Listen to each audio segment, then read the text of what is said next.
Hello guys, welcome back to my cooking city in my new video. তো আজকেও আমি নতুন একটা রেসিপি নিয়ে চলে এসেছি। আপনারা সবাই কেমন আছেন? আশা করি ভালো আছেন। তো চলুন ভিডিওটা শুরু করা যাক। আর বন্ধুরা স্কিপ না করে পুরো ভিডিওটা দেখতে থাকুন। এর সঙ্গে আছে টিপস অ্যান্ড ট্রিপস। তো আমি প্রথমে নিয়ে নিচ্ছি একটা মিক্সিং বোল, ওর মধ্যে দিয়ে দিচ্ছি 1 কাপ ময়দা। এখানে আপনারা ময়দার পরিবর্তে আটাও ব্যবহার করতে পারেন। আর আমি এখানে দিয়ে দিচ্ছি 2 টেবিল চামচ কর্নফ্লাওয়ার, আর দিয়ে দিচ্ছি সামান্য একটু বেকিং সোডা, আর দিয়ে দিচ্ছি একটু আমি সাদা তেল। দিয়ে ময়দাটাকে আমি ভালো করে ময়াম মেখে নেব। যত সুন্দর ময়াম মাখা হবে বন্ধুরা, তত সুন্দর মিষ্টিগুলো রসালো হবে এবং নরম তুলতুলে হবে। তো দেখুন আমার ময়াম মাখানো হয়ে গেছে। এবার আমি একটু করে জল দিয়ে আমি একটা ডো তৈরি করে নেব। তো দেখুন আমার ডো তৈরি করা হয়ে গেছে। এবার আমি এটাকে 20 মিনিট মতন রেস্টে রেখে দিব। আর বন্ধুরা আপনারা কে কোথায় থেকে দেখছেন অবশ্যই কমেন্টের মাধ্যমে জানাবেন।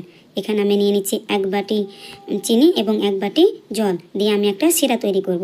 তো দেখুন আমি গ্যাসের উপর চাপিয়ে দিয়েছি। এবার আমি দিয়ে দিয়েছি 2টো এলাচ, সেন্টটা ভালো হবে তাই। তো আমার চিনির সিরাটা তৈরি হয়ে গেছে। এবার আমি মিষ্টির জন্য ডোগুলো ছোট ছোট করে কেটে নিচ্ছি। তো দেখুন বন্ধুরা আমি এই সাইজটা রেখেছি, আপনারা গোল কিংবা লম্বা আপনাদের যা ইচ্ছা সেরকমভাবে করতে পারেন। তো আমি একটু গোল দিয়ে হাত দিয়ে একটু চেপে দিচ্ছি। আমি এই সাইজটা করেছি। দেখুন খুব সুন্দর হয়েছে, আপনারা বাড়িতে করে দেখবেন, অবশ্যই ভালো হবে আর কিনে খাওয়ার প্রয়োজনই পড়বে না। এবার আমি একটা প্যানে তেল গরম হতে দিয়ে দিয়েছি। মিডিয়াম টু লো ফ্লেমে আমি মিষ্টিগুলোকে ভালো করে ভেজে নেব, লাল লাল করে ভেজে নেব।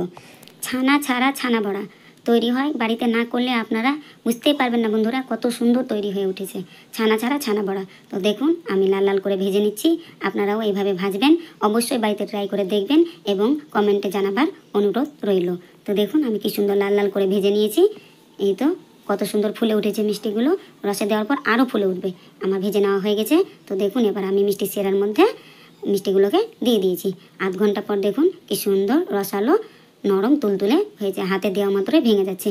আপনাদেরকে আমি হাতে ভেঙেও দেখাচ্ছি। দেখুন কি সুন্দর সফট এবং নরম তৈরি হয়েছে। আর বন্ধুরা আপনারা কে কোথায় থেকে দেখছেন অবশ্যই।